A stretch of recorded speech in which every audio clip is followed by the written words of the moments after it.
Hi guys, welcome back to another episode of Hot Air. Thank you for joining us. This week's episode is kind of a bit of a split episode. Firstly, we want to talk about a bit of a world exclusive that we've got, and then secondly, we're going to go into the bulk part of the episode, which is going through our list of air gun influencers, if you like. But we'll talk more about that in a second. But first off, Gareth's got some information that he's going to share with us, a world exclusive, as I said. So, Gareth? Yeah, hello everyone. So, yeah, basically, we've been shared some information. It's very difficult to talk about this because a lot of it is still confidential. However, there is a little bit that we've been told that we can tell you, a little bit of a teaser, and then in the coming weeks we'll be able to tell you a lot more, and it'll all come together. So, the big news is that everyone's been asking us to do a show on Theoben. So I've been on the hunt trying to get as much information and collect some Theobins and get them all together. And whilst doing so, I have found this information. Stumbled right into it With a lovely chat with someone that you guys are probably going to, we might even get on the show, we'll see. But basically, the long and short of it is Raw Rapid Air Weapons has been purchased and is going to be producing rifles again shortly. And also Theoben, the Resurrection. Yes, you heard it, hopefully here first. Theoben is back in business, and it's been bought, and there's going to be all new things to come, new range, new way of... I'm not going to say that, but yeah, there's going to be lots of new things going on. Yeah, he tripped himself up then, didn't he? Went right to that pit. I get shot, literally. So I don't want to say any more because we've been entrusted with this information. Yeah. And it is a little brief teaser. I might be getting the Raw logo, so we might be able to drop that in. Yeah, if we do, we'll drop it at the end of the video. But what Gareth said there is just imperative that we do just really nail down that point that we have been trusted with this. They have put massive confidence in us as a pair and as a channel that we won't breach the confidentiality that they've put in us, that we will be able to share this and break this news to you guys. And also in time, as and when more and more information comes out, the link that Gareth's made with this particular company means that we can share more information with you. And then, as Gareth said, bring all that information to you and also have models that they've done, whether that be demo models or actually production models. So it'll bring more shows basically. We are going to meet them, and we are getting a Raw rifle signed over to us for a week or so to do some testing and stuff like that, and hopefully by then it might even be on the new range. Yeah, fingers crossed. They'll all kind of linking together, so that'll be exciting. That'll be great. But we can't say an awful lot, but that's it basically. The Resurrection it's back. So we're like we've been talking about earlier. We're going to have to do two shows now. We're going to have to do old Theoben and Theoben the future. So yeah, and I think it'd be wrong to merge the two together because they are two very different things. Excuse me. Theoben of old, obviously, there's a lot of people that grew up around Theobens, and however, though, the one thing I will say, it's I think I'm safe to say there's a lot of UK influence going on. That's a good thing, I think, because obviously Theoben was UK based. Let's hope it might be staying that way. And also, the company that has gone to town with it, no one's going to be disappointed. When you see what they're coming up with, guys, everyone's going to be excited. So I'm dying to tell you more. I would. I'd love to tell everyone loads. And please, guys, anyone in the airgun world that does know more, keep to yourselves, because we want to bring out this. There's going to be people that probably know, and we just don't want it to hit the comments box, if you like, because. Yeah. We want to try and keep the excitement and keep it going, and this should be an exclusive, but obviously people do find out other ways and stuff like that. So if you do know, great, and more to come on that, basically. Yeah, excited. It'd be great to get involved. and get exclusives to these different rifles and obviously share them with you guys. So yeah, can't wait to do that. So yeah, be good. So that was the first little bit of the show, but we have come together with, like Will said earlier, influencers. Now we're not talking about kids with curly hair on YouTube or us. You're talking about real people that have... Yeah, so the word influencer gets kicked about quite a lot, doesn't it? And I think most time people think like Instagram or Facebook influencers, and that's not what we're talking about. We're talking about people that have shaped the airgun world, if you like. They've brought something new to the table, or they've had longevity in whatever they've done. So something that was built years ago is still being talked about today, and is still being replicated in some way. So myself, they've had an impact on the airgun world, basically. And this is by no means a concise list. It's not an exhaustive list. This is purely mine and Gareth's opinion, and they are different. My top 10 are completely different to Gareth's top 10, and all you guys' lists will be completely different to ours. So what we're going to do is we're going to run through our top 10. So I'll do my number 10, Gareth do his number 10, and then what we want to do is open it up to the comments to you guys and say, let us know, do you agree with us? If you want us to build a poll so we can kind of... Be gentle. Yeah, we can vote against what we want to do, or if there's any that we haven't thought of that you think maybe we should have put in, please let us know. So we're going to crack on with that. Yeah, so we had this idea of doing an episode, guys, where we listed 10 each of who we thought had some sort of impact or brought something new to the world of airgunning, whether that be from an influencing point of view, whether that be from a product that they've introduced, or whether it be an organisation that we're a part of. And we wanted to make it so that it was as unique to each of us as it is to the individual people or companies that they were a part of, because it is... My top 10 is completely different to Gareth's, as I said before, and obviously mine and Gareth's will be completely different to you guys watching at home.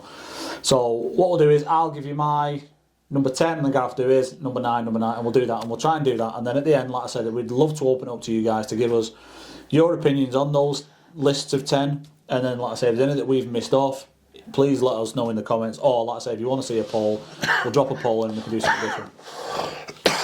Gareth's dying again. Sorry. Yeah. So my number 10 in my list of top 10 is the wonderful Mr. Terry Doe.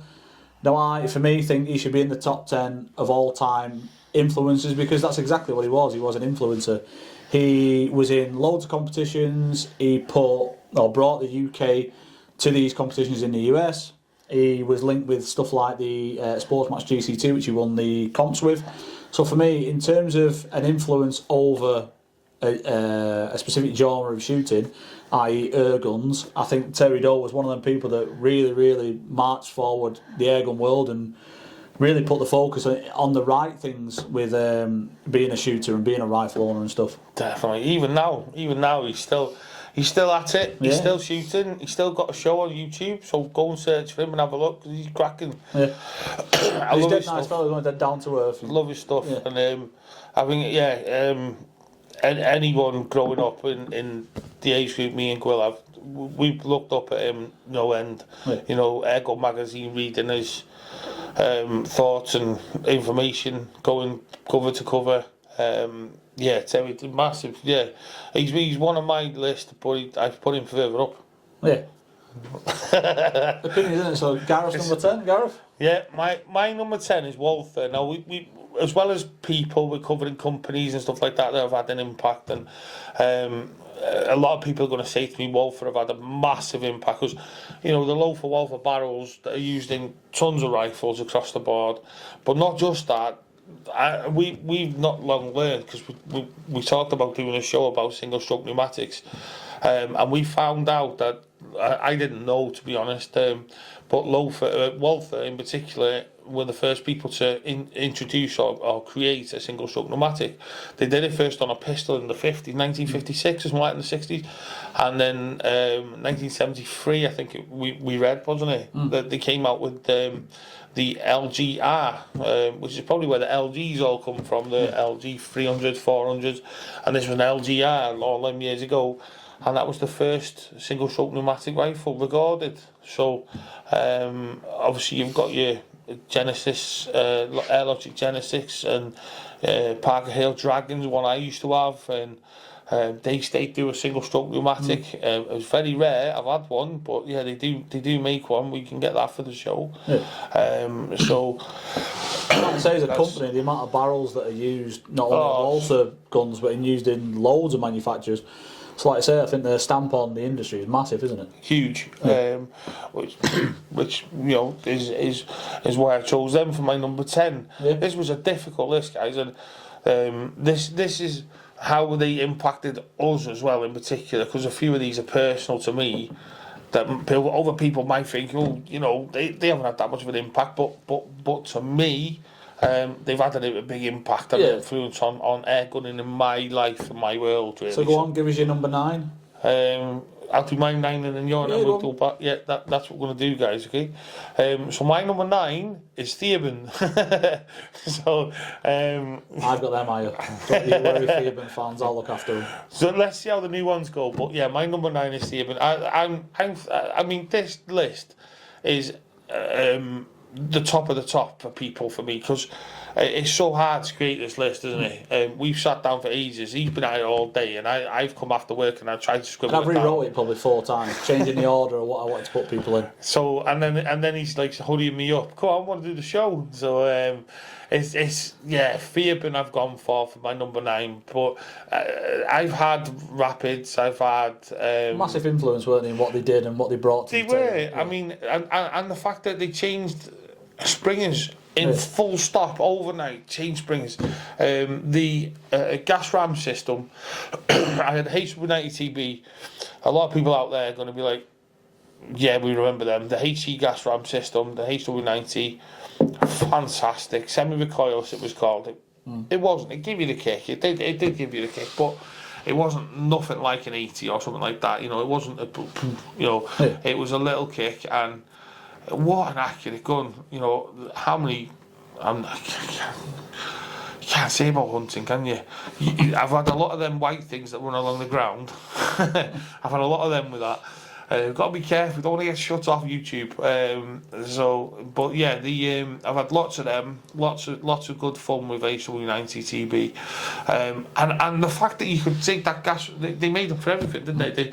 You could get that gas ram and go and put it into a HW77, or you could go and put a gas ram in an HW80, or like I mentioned then, or a lot of people put them in the. I think they actually made one for the LGV. I'm not sure, but they changed a lot. And even the way that PCPs were used, having the bottle on the front, that to me was a huge thing. Having a buddy bottle that you could carry a spare. Yeah. People that were shooting FAC that would only get 40-50 shots, to have that spare 500cc buddy bottle on the pit, great. Off it comes, wind it in, and they're shooting again. So that was a major thing as well. And I know the S-Type, I think it was, I think that came with 2 buddy bottles from as standard. So Theoben was my number 9. Go on, your number 9 so now. my number 9 was John Wiscombe. It's obviously the opposing piston rifles that John did.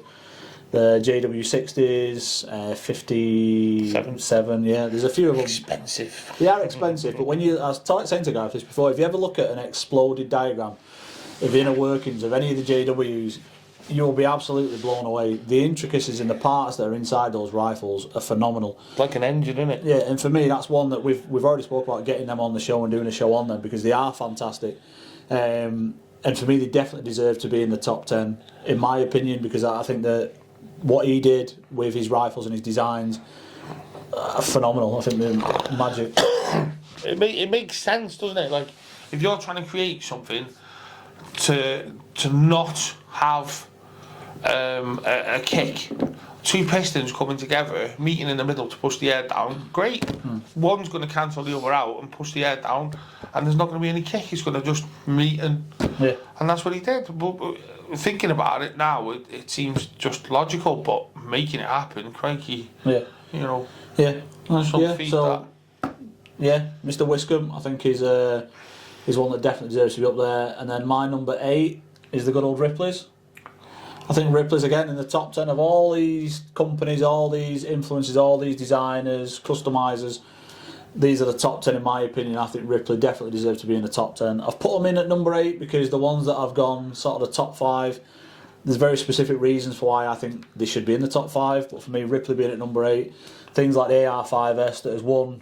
It's far down that in number 8. Not really, not when it's top 10 out of all those different companies and stuff.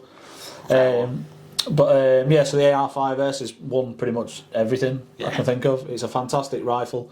I've had them on the show. We've had them on the show. We've shot with them. We love them. But for me, it sits at number 8. Gareth, you're number 8. I got one. XL9. Love it. Number 8. My It's meant number to be 8. a quick list, and he keeps dragging it out. Sorry, but Ripley number. I like my Ripley. You've just put Theoban at number 9. Yeah. All the Theoban fans jump on him. Go on, number 8. Number 8, GC, Gerald Cardew. The influence, the guns that he created, the GC2, well, GC1 wasn't that massive, but I did see one in Manchester Air Guns when they made the museum. They made a little museum there. Yeah. They rescued all the stuff out of the scoop, didn't they? Yes, yeah. What a shocking story that is. For those of you that don't know, apparently when he passed away, his wife threw everything in a skip, and the gentleman from Manchester Air Guns ran round Went and rescued it all and put it in a little museum. and Which, made a yeah, little window in the shop in the corner. And fair play to him for doing that, because that stuff could have been lost forever. So I don't know where it is now. no idea. Someone's got a nice collection, but yeah, GC2, and then obviously from that came the Scimitar, and you know, without that, then that's just a massive rifle for me. And like I said, it's a personal thing. Yeah, it's funny how you've got them at number 8 and I've got them at number 7. So it's very similar in terms of the list there. I think as well, Gerald Cardew, he was responsible for the first reg. I think he designed or invented the first regulator. Exactly. So that has a massive impact on loads of air guns. Rifle over 600 quid, you know, regulated. Yes, so for me, he does certainly belong in that top 10. Like I said, we've got them very similar. Number 6 for me. Oh no, it's your number 7. Sorry.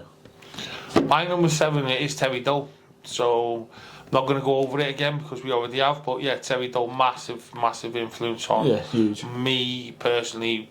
Sitting there reading the mags, and there was a bigger one for me, which is further up, which I'll tell you about shortly. Yeah, and your number 6. As I said, there was a bigger one for me, which I'll tell you about right away. Which above Terry Doe, I've put John Darwin, because the book about air rifle shooting, cover to cover as a kid, just used to use it as a guide basically. That for me, I mean, I even said when we looked it up earlier, because I haven't seen it in donkey's years, and we looked it up, and I'm going to get it for my son. Jaden, you're getting a book. You're going to be on DVD, can I download it? No, you're having a book. But yeah, I'm going to get that. John Darlin, sitting there watching him with his HW80 Venom with the Super Moonlighter. When I got my own, started getting money and got wages and stuff like that, one of the first things I put together was HW80 Venom and a Super Moonlighter. And a guy called Luke Dane. Luke, if you're watching this, hello mate. I hope you're looking after my Super Moonlighter. And I'll see you at the Brutus shooting show. But yeah, he had that off me a long time ago. Cracking scope. I think it was famous for, you could stand your gun up. Yeah, you could stand up your rifle and you could get a pint glass and sit it in. That's how big it was. Back in the days when obviously the front aperture determined on how long you could shoot into the night. So Super Moonlighter. Great pick for number 6. My number 6 is Dave Wellham. Dave Wellham, obviously the Airmasters, known for his tuning capabilities. Fantastic rifles, lovely, clever as well, weren't they? Like what he did with his tuning and stuff. Yeah, absolutely. Yeah, Airmasters is one that we definitely think we want to do as an episode, don't we? We're gonna have to. They had such an impact, just like Venom, really. They used a lot of different materials. They used to experiment with. Like fuzzy bronze on pistons and stuff like that, using it as bearings, which is exactly what Darren is doing at Counties right now. And I think the Airmaster and the Venom, you was in one or two camps, weren't you? You was either a Venom fan or you was the Airmaster fan. But both very, very good for different reasons, and also very influential in airgun as a whole, weren't it? Like the airgun world, if you like, as a whole, both massively influential in what they brought to the table. Dave's still doing it now. I'm sure Dave's still alive and he's still doing it now. I think so. I'll have to check with John on that. But I knew John Ward that watches the show. He's a very good friend of Dave's, and used to do a lot with him and had a lot of Airmasters, huge collection. I mean, one of the rifles that the Airmasters made was the Airmasters Chameleon. I know some of the Wyatt guys, Nick Simmons and people like that I think Nick bought one, an Airmasters Chameleon from John Ward years ago, and it had interchangeable barrels. So the rifle came with 3 different barrels, and you had 3 different settings for power. So you could literally unbolt the barrel, put on a 2.2, and go in hunting with a 2.2 or a 2.5, and you just change the power on the side. And this is a Springer, guys. This is a 77. You'll change the barrel, change the spring, and away you go. And then come back and I'm going to do a bit of target shooting. I want to put 177 on. 177 on. Yeah, very, very clever. It's really good, fantastic piece of kit. So, Masters Chameleon, if you ever see one of them guys, they're quite sought after. Yeah, you won't see one. If you do, it's few and far between. Yeah. Number 5 for me, George Lincoln Jeffries. We talked about this before, didn't we? So, George Lincoln Jeffries, obviously the name suggests Lincoln Jeffries. He was the designer of those rifles, and obviously BSA on the back of that brought out their own rifles. The tap. And the top tap loading rifles, we did the show on like the Air Sporters and the Stutzens and stuff. If it wasn't for those Lincoln Jeffries rifles, those other rifles may not ever have been manufactured or put into like production. So for me, he's a massive one that sits in that top 10 for what he did and what influence he had over how airguns were made in that early stages of airgun world, if you like. Gareth, number 5? I should have him on my list because one of my favourite rifles. Doesn't like top taps, apparently. No. I'm only because anyone who's had one for a while.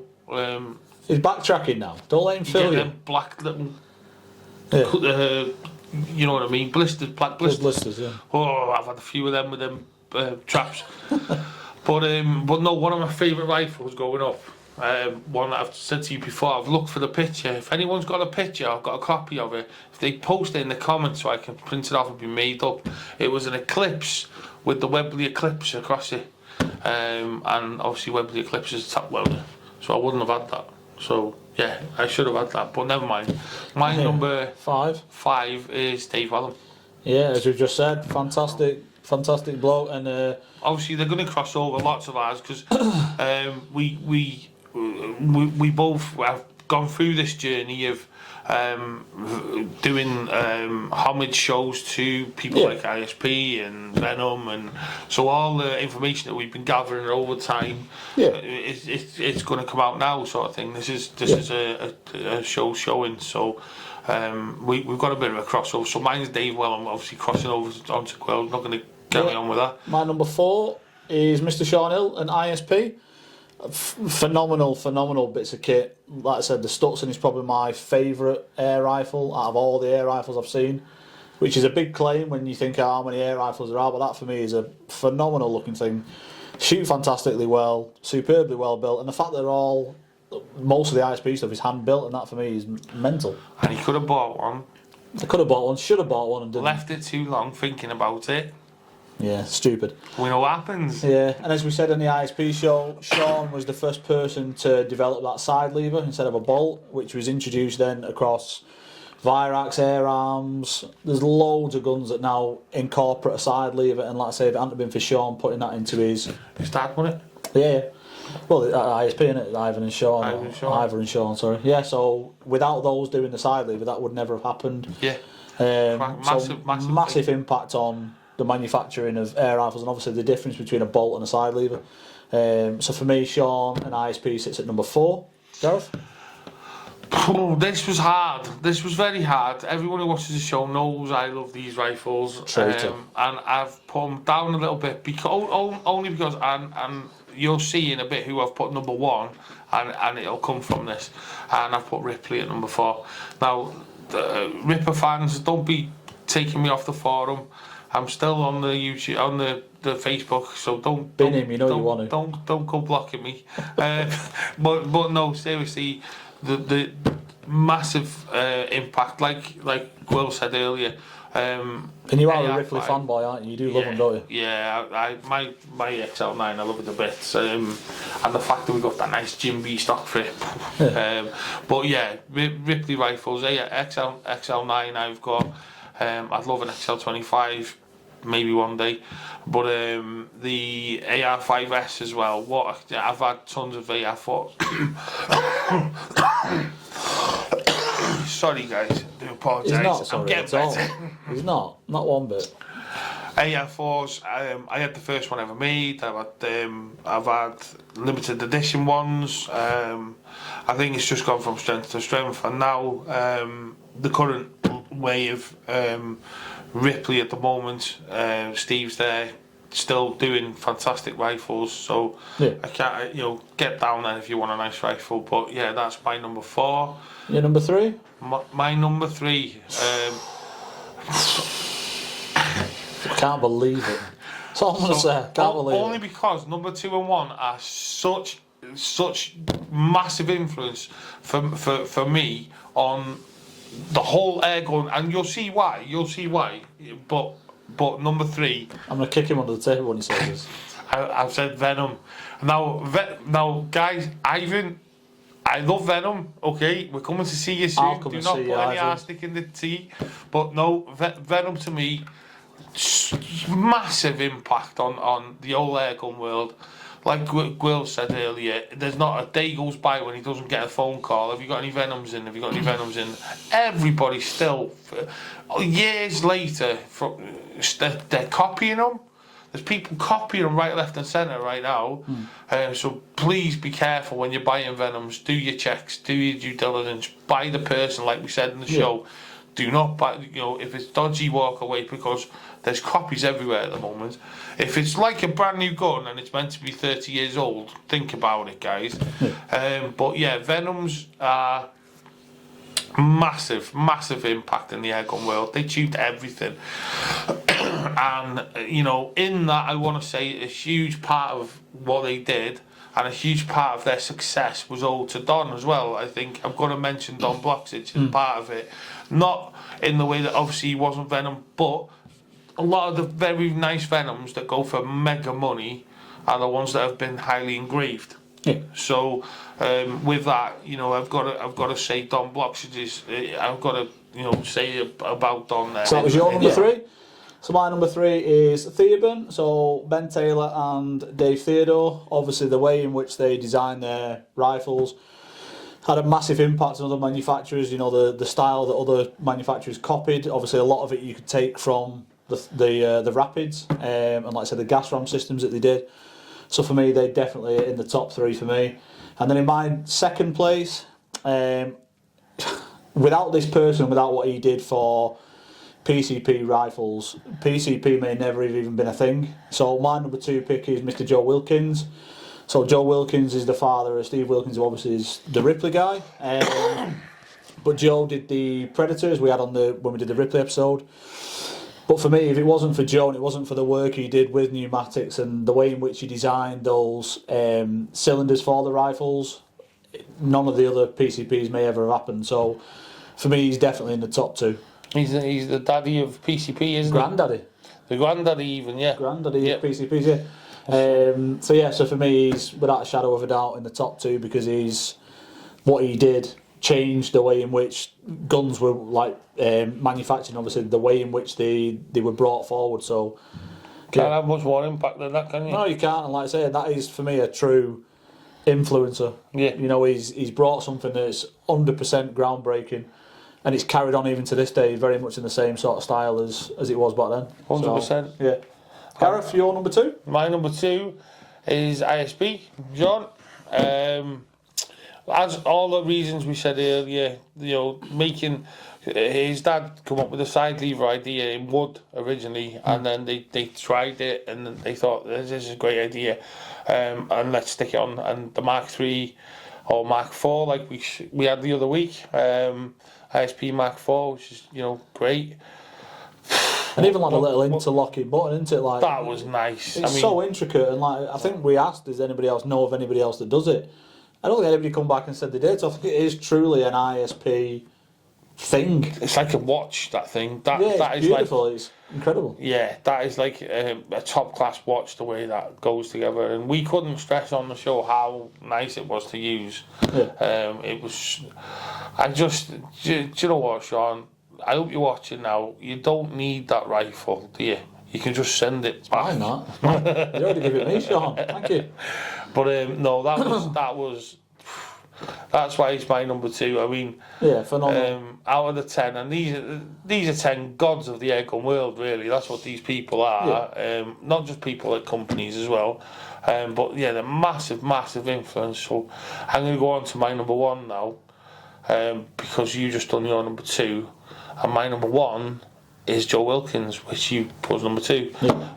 Simply, all the reasons. That's why I thought I'd just drag that. Can you guess what my number 1 is? But my number 1 was Joe, because like Will said, without him, we wouldn't be having this chat. We'd be sitting here talking about Springers, or possibly not. It might have come in a different way. Or I think PCPs would have come about, but I think they may not look the same. But also, it wouldn't have happened, or we wouldn't have had them for as long as we have. I think it would have taken a long time. Without Joel's background in pneumatics and doing the stuff he did in the job he was in, the trade he was in, I think it would have been maybe a decade or so before it actually came into general public production, if you like. So for me, like I say, without Joe doing what he did, and then like you say, you look at Joe Wilkins and the Predator, and you look at Ripley now, and you think without Joe being his dad and doing stuff he did with the Predator, Ripley may not have been as successful. It probably would have been, because obviously Ripley have got the drive. Really clever guys and that. Yeah, but you do think like what impact having him as your dad and showing you all the things about the pneumatics and the pressures and all the things you do with the cylinders and stuff. I just think they are wonderful. It's just going to be huge greatness, isn't it? That's all it's going to do. And I think time for your number 1 now. My number 1 is probably no surprise to anybody, based on the fact that I give him grief over putting Venom at 3. For me, Ivan Hancock and Dave Pope, the longevity of which their products are still sought after. You know, as Gareth said, I get people phoning me at least 2 or 3 times a week asking me if you got any Venoms in, if you got any Venom tuned rifles in. It's massive, and even like speaking to other collectors and asking them what's their favourite that they've got. 9 times out of 10 is I've got a Venom tuned whatever. And as Gareth said, I think the ones that have been engraved by Don and the ones that were tuned by the Venom guys, I think will be around for a long time. I think they will always be sought after. I think they will always be something that you aspire to own if you haven't already owned one. And the only downside to the Venom stuff is as we said about the Ivan interview that we're going to go and do, there are a couple of rumours that just maybe cloud the water a little bit, which is a shame, because the work that they did and the stuff that they put out there is phenomenal. And the cost has a downside as well. And I'll be honest with you guys, I'm not at the point in my life where I can keep £3,000 or £4,000 sat in the corner anymore. And that's what they're going to. They're really trading for these sort of prices. Yeah. Back in the day when they were around the £1,000 mark, £1,500, I had one, and then it come to £2,000, and I thought, I'm going to have to let this go. I wish I never, because I'd have made a lot with it, probably double. And now they've just gone silly. But if you can get these guns to America, you're making £10,000. That's the other thing as well. So this is the other reason why I picked Venom, because if you look at when they first started making them at Trap Shot Ally, and we're lucky enough to have an actual price list from there. You look at the cost of a rifle and the cost of the customisation of it, and if you wanted the engraving bits done as well, £6.95 for a brass hand engraved trigger guard. So you get a rifle with all these brass bits on that have been engraved, you customise your rifle to the way you want, and then 30, 40, 50 years on, that rifle's now worth 2 or 3 grand. £4,000. It's mental, you know, and that for me it shows how much that these rifles are adored and how much people love them and how much people still want to have them and own them. The fact that a shop in 2023 in a little town in Wales is getting phone calls being asked, have you got any Venoms in? And how many other gun shops across the country and across the UK are getting asked, have you got any Venom custom rifles in? And for me, I think that in itself, in my opinion, makes them the number 1 influencer in their sector, if you like. in the whole of air guns. I mean, we're really lucky. I'd like to put Joe and Venom as joint number one, because I think without what they did without customising springers, and if Joe hadn't done what he did with pneumatics, the rest of that list may not have happened. So you're changing it now? No, I'm going to keep it the same, but what I'm saying is I would like to have them as joint first, but I won't. I'll do it in the top 10. But for me, those top two, in my opinion, are the, like I said, the granddads, the great It's kind of like Venom are your top, as your number one for springers, and Joe's your number one for PCP. Yeah, so that is that's our number 10. So what we said at the start of the show, guys, we want it to be interactive. We want you guys to tell us who are your biggest influences. Maybe don't list a list of 10. Who is your biggest influence if you're just one person or one manufacturer or one customiser that you think without that one person maybe you wouldn't have been so in love with air rifles? I know someone's going to say their dad. Yeah. And I don't blame you. My granddad, massive. He was mine. But my dad liked Venom, so. Yeah, there you go. But yeah, obviously, if you have got different people to our list, which I hope you have, you know. And there will be. There will 1,000,000,000% be people that we've missed off, that we've probably had conversations about before we started the show, where we even said maybe they should make it into the top 10. Yeah. But I think that's the good thing about this show, in that everybody will have their own opinion of who has shaped and moulded the airgun world. You know, to them. Yeah. To them. And to the industry, because there are. So let us know if put them in the comments, any names, or if you can be bothered, guys, doing a full list. If not, just put the person that you're thinking of, put them in, name them. Because there'll be a nice little tribute to them, whether they're still here or past. I do apologise about Gareth. He's not dying, I promise you. Do you know what, everyone? I'll mention this. I've been to the doctors, sorted, got antibiotics, found out they were the wrong type and I shouldn't be taking them. And I have to take time off work. It's not something easy. I have to go to the doctors. It's like, because I work all around the country. So spreading his germs. So spreading my germs. So getting back for 5:30 before the doctor shuts, absolute nightmare. So and do you know what they just think these days? You phone up and you're like, oh yeah, you've done what? You've given me the wrong answer. Oh, can I come in this afternoon? No. Oh, why not? I'm in Grimsby. I'm the other side of the UK.